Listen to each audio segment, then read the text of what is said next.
Poutine, chef du gouvernement de Russie, devient président de la Fédération de Russie pour 2 mandats et nomme Medvedev chef du gouvernement.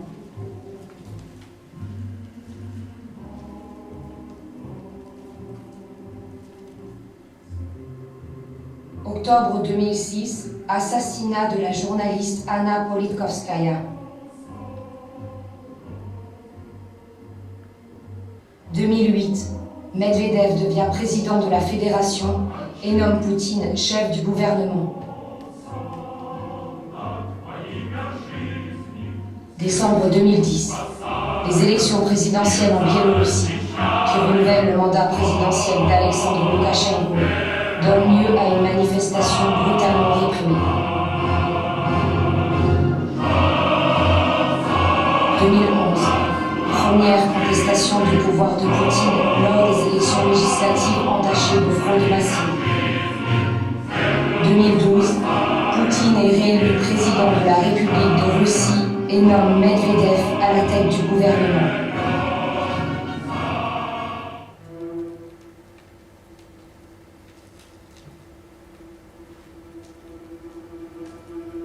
La civilisation soviétique.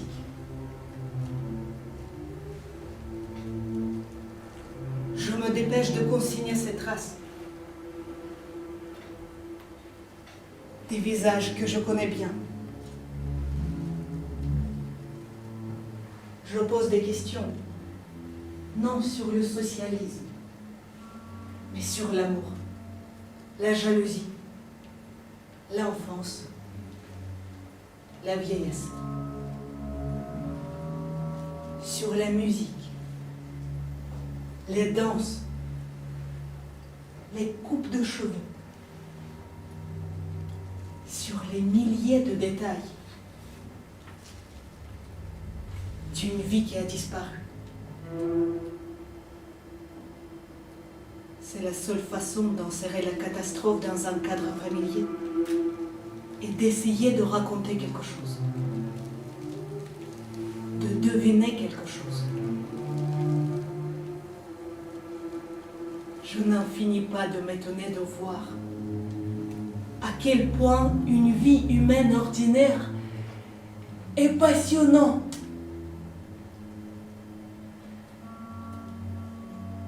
Une quantité infinie des vérités humaines. L'histoire ne s'intéresse qu'aux faits. Les émotions, elles, restent toujours en marche. Ce n'est pas l'usage de les laisser entrer dans l'histoire. Moi, je regarde le monde avec les yeux d'une littéraire et non d'une historienne.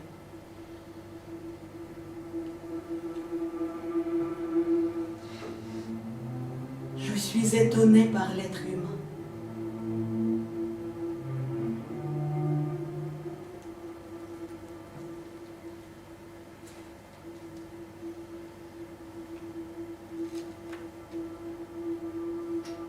Mon père n'est plus là.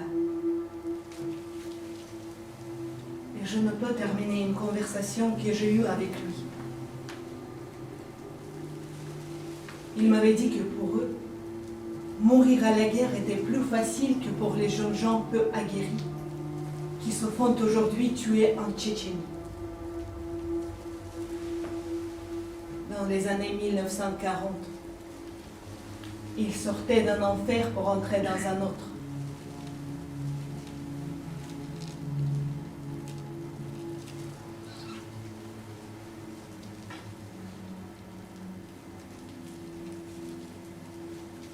Avant la guerre, il avait fait ses études à Minsk, dans un institut de journalisme.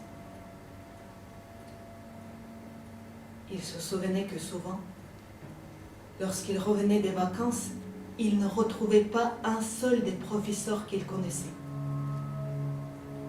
Tous avaient été arrêtés. Il ne comprenait pas ce qui se passait. Mais ils avaient peur. Aussi peur qu'à la guerre.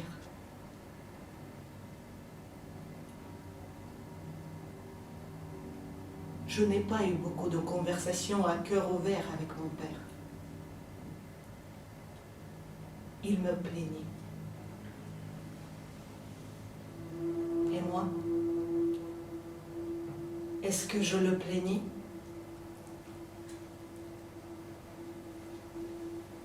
Il m'est difficile de répondre à cette question. Nous étions sans pitié pour nos parents. Nous étions sans pitié pour nos parents.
C'était notre façon de nous exprimer.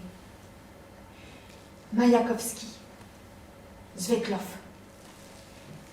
Mon préféré, c'est Semyon Goutsenko. Ceux qui vont mourir chantent, alors qu'il faudrait pleurer.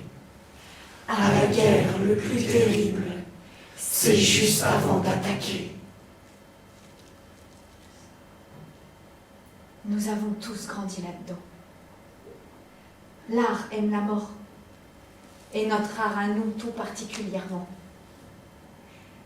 Le culte du sacrifice et de la mort violente, nous avons cela dans le sang. Vivre à se rompre la horte. Ah, les Russes, ils n'aiment pas mourir de leur belle mort, a écrit Gogol. Et Vysotsky chantait « Restez encore un peu au bord du précipice ». En avant pour la patrie ou la mort. J'apprenais à mes élèves qu'il faut se consumer au service des autres. Je leur parlais de l'exploit de Danko, qui s'était arraché le cœur de la poitrine pour éclairer le chemin de son peuple. On ne parlait pas de la vie, ou très peu. Les héros. Les héros. La vie était faite de héros, de victimes et de bourreaux. Il n'y avait personne d'autre.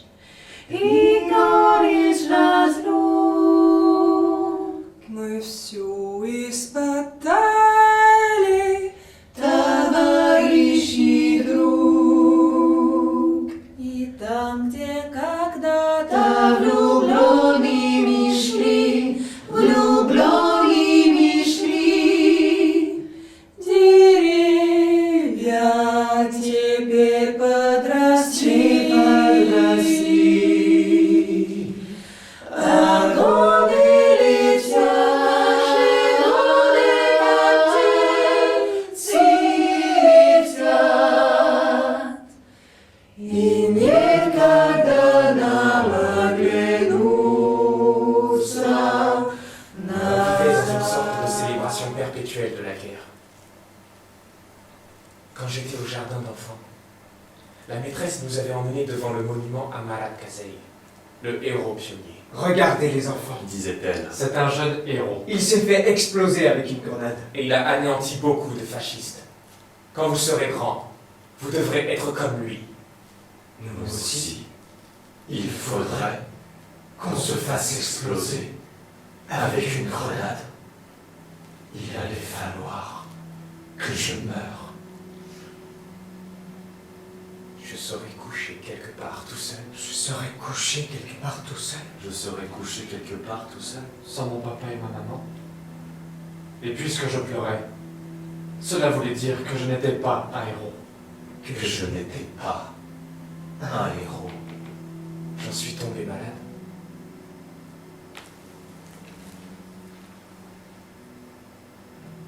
À l'école, mon rêve était de faire partie du détachement qui montait la garde devant la flamme éternelle, dans le centre-ville. On prenait les meilleurs élèves. On leur cousait des manteaux militaires. On leur donnait des chapkas et des cornes de l'armée. Ce n'était pas une corvée de se retrouver là, mais un grand honneur. On écoutait de la musique occidentale. On essayait de se procurer des jeans. Il y en avait déjà chez nous. Le symbole du XXe siècle, comme la Kalachnikov. Mon premier jean portait l'étiquette Montana. Ça, c'était cool. Mais la nuit, je rêvais que je me jetais sur l'ennemi avec une grenade. Mais la nuit, je rêvais que je me jetais sur l'ennemi avec une grenade. Mais la nuit, je rêvais que je me jetais sur l'ennemi avec une grenade. Mais la nuit, je rêvais que je me jetais sur l'ennemi avec une grenade. Le communisme, c'est l'avenir de l'humanité. Il n'y a pas d'alternative. Sur les portes du camp des Solovki, il y avait le slogan bolchevique. Nous mènerons d'une main de fer l'humanité vers le bonheur. Je n'ai aucune envie de descendre dans la rue ni de faire quoi que ce soit. Il vaut mieux ne rien faire. Ni le bien, ni le mal. Ce qui est bien aujourd'hui sera mal demain. Les gens les plus dangereux, ce sont les idéalistes. J'aime ma patrie, mais je ne compte pas y vivre. Ici, je ne pourrais pas être aussi heureuse que je le veux. Je suis peut-être une idiote, mais je ne veux pas partir. Et pourtant, je pourrais. Moi, je ne partirai pas. C'est plus amusant de vivre en Russie. En Europe, ça déchire pas autant. Notre patrie, vaut mieux l'aimer de loin. Aujourd'hui, on a honte d'être russe. Nos parents vivaient dans un pays de vainqueurs. Et nous, on vit dans un pays qui a perdu la guerre froide. Il n'y a pas de quoi être fier. J'ai pas l'intention de me tirer. J'ai un business ici. Tout ce que je peux dire, c'est qu'on peut très bien avoir une vie normale en Russie. Il faut juste ne pas se mêler de politique. Tous ces meetings pour la liberté d'expression, contre les homophobes, j'en ai jusque là. Tout le monde parle de révolution. Le quartier de Roubiovka s'est vidé. Les riches quittent le pays. Ils transfèrent leurs capitaux à l'étranger. Ils ferment leurs palais à clé. Il y a des pancartes partout, à vendre.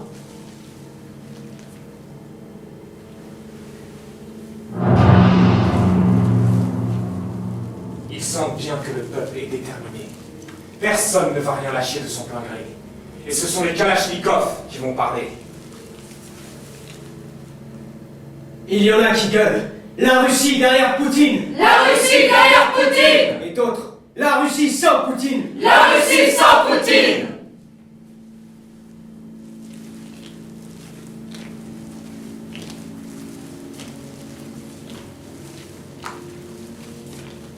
Et qu'est-ce qui va se passer quand le prix du pétrole baissera? Ou bien qu'on n'en aura plus besoin? Le 7 mai 2012, on a montré à la télévision le cortège triomphal de Poutine se rendant au Kremlin pour son investiture, traversant une ville complètement déserte. Personne. Pas une seule voiture. La purification par le vide. Des milliers de policiers, de militaires, des membres des forces spéciales montaient la garde aux sorties de métro. Et devant les entrées des immeubles, une capitale nettoyée des moscovites et de ces éternels bouchons. Une ville morte.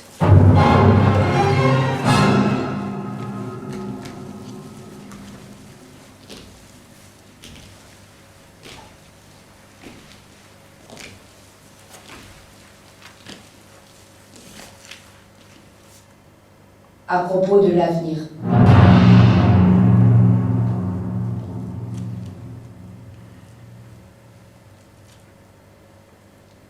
Le spectre de la révolution hante de nouveau la Russie. Le 10 décembre 2011 a eu lieu un meeting de 100 000 personnes sur la place Bolotnaya. Depuis, les manifestations de protestation n'ont pas cessé. De quoi discutent les garçons russes aujourd'hui? Que vont-ils choisir cette fois? Propowiedz